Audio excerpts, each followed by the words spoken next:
Ayan, hello po sa ating lahat. Kumusta? Maraming pong salamat sa mga pumunta sa aking live. Sumilip. So, yun na nga po, no? Sabi nga po nila, pinaghandaan ng mga supporters na Erica ang bahay nga po nila.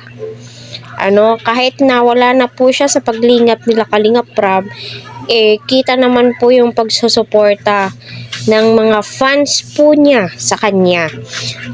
So tinupad nga ba nila yung mga gusto ni Erica, para sa akin, saludo ako sa mga taong tumatanaw ng mga utang na loob, nire-respeto yung mga taong nandyan nung walang-wala po sila. So, para sa akin, kung mayroon man po ang desisyon na nagawa si Erica ay nasa kanya na po yun.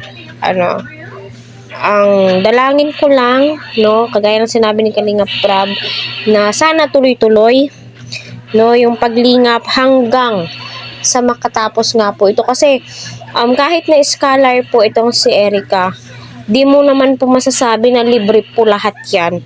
Kasi yung araw-araw na gastusin, baon, pamasahe, gagasto pa naman. Pero alam naman po natin na may mga big time sa likod ni Erica.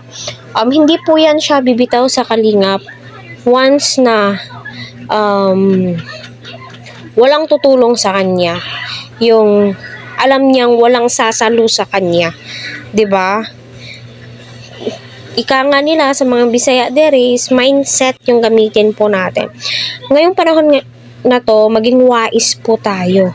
Be wise sa lahat ng desisyon na ginagawa po natin sa ating buhay, 'di ba?